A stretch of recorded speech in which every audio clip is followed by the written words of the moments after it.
The Mr. Men began when I asked my dad one of those impossible questions that children love to ask their parents. I asked him what a tickle looked like, and his answer was Mr. Tickle. And I think he realised once he'd drawn the character for me that he'd hit upon an idea that could go a lot further. And over the course of the next year, he created a further 5 characters to go with Mr. Tickle.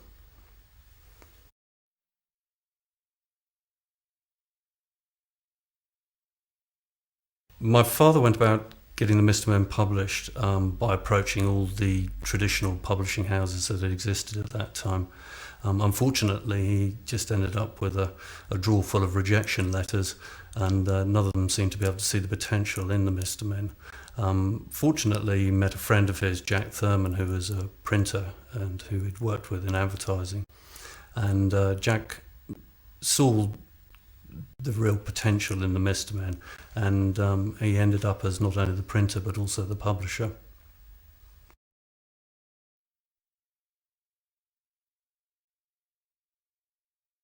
Taking over the Mr. Men from my father was a strange experience for me, because it was something that I'd never thought I'd be involved in. Sadly, my dad died at a very young age. He was only 53 years old, so it had never occurred to me that I'd ever be involved, and hadn't been up to that point. It was, I suppose, my one start point that I had was the fact that I'd always drawn and enjoyed drawing as a hobby, and so I was able to sort of build from learning to draw the characters to finally writing stories as well, and becoming fully involved especially in the creative process.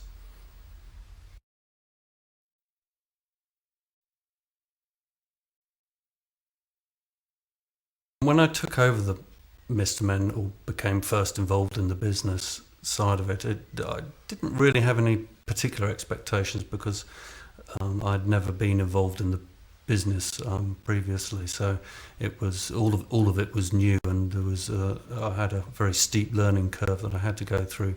Fortunately, we had a very good agent, Richard Cully, at the time, and he took me under his wing and showed me how the licensing and publishing industry worked. And at the same time, I was teaching myself how to draw the characters. Strangely, because the characters are so simple, it took me quite a while to learn to draw them in a style that I felt that I was really capturing what my dad had created. My style of drawing was quite different to my father's, so I really did have to learn to draw them.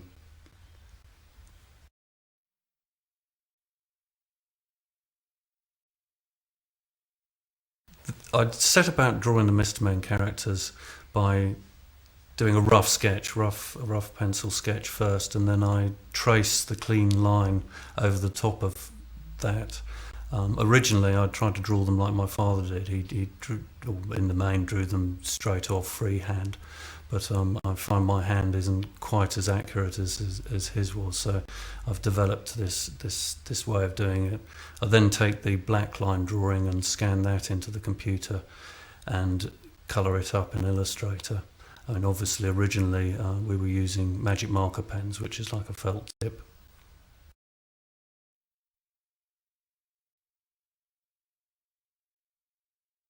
I think the greatest strength that attracts people to the Mr. Men is the true essence of the idea. The very start point that my dad came up with was that each of these characters is based upon a human characteristic or emotion, and that's something that everybody recognises and identifies with.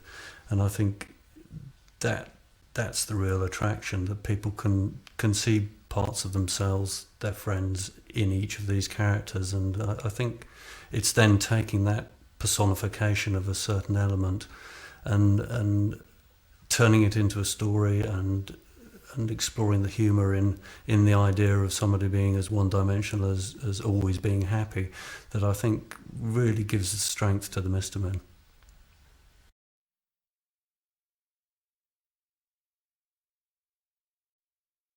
My favourite character is probably not one character, it's probably two, I think, from two different aspects. Mr. Bump, from a visual point of view, I think he's so obviously who he is, wrapped up in his bandages, that I love that. I also love the Mr. Silly story. It's just such a daft sense of humour, and really I think captures who my dad was in a way as well. I think it reminds me of him in terms of the daft storyline and the silly sense of humour that's in it. And I think it was one of his strongest stories as well.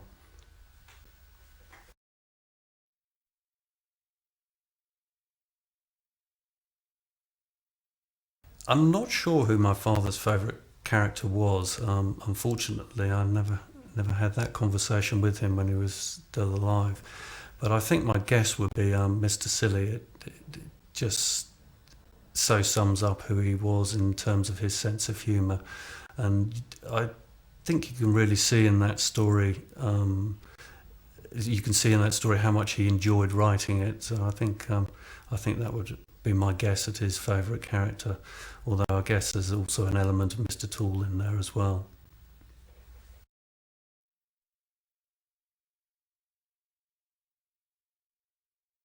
I'm terribly excited about the new Mr. Men TV show. It's been a long time since the characters were on television, so this is a really quite important moment, I think, in the development of the history of Mr. Men.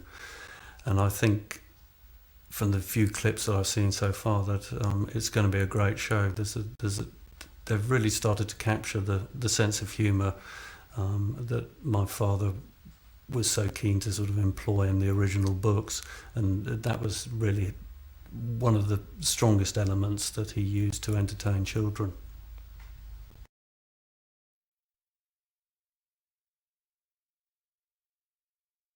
I think the newly designed characters in the new Mr. Men TV show are sort of a natural progression that started with my dad in a way. When he first started, I don't think he really envisaged there being more than probably 12 characters, and he went on to create 49, and that includes a whole new set with a Little Miss.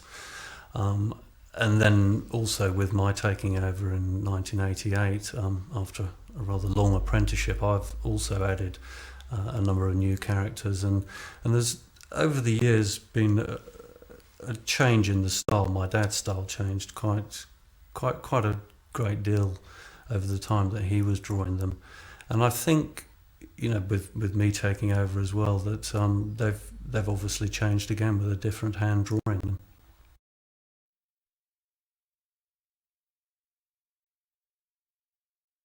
I think my dad would have been really excited at the prospect of a new television show for the Mr. Men.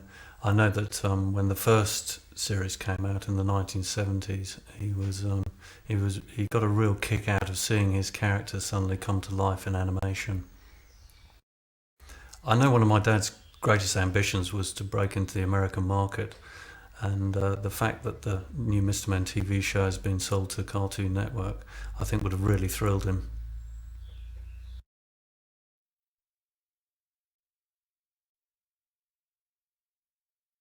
I think the Mr. Men character that would best describe me, or certainly the one that my wife would choose, is Mr. Forgetful, because I truly have the worst memory in the world. You can send me out with a shopping list and I'll still come back missing something.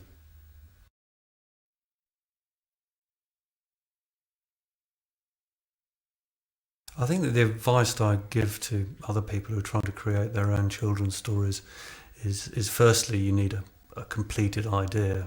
So you need to make sure it's finished and as finished as well as you can before you show it to a publisher. But I think one of the key elements you probably need is patience, because from my father's experience in terms of trying to sell his stories, and also from what I've heard of other authors, it can take a long time to get somebody to see the potential in your ideas.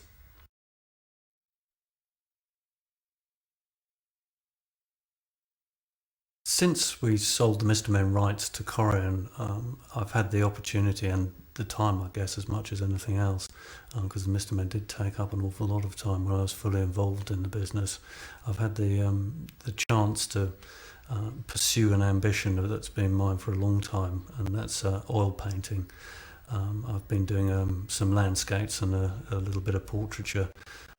It's early days yet, but hopefully I might get somewhere with that as well.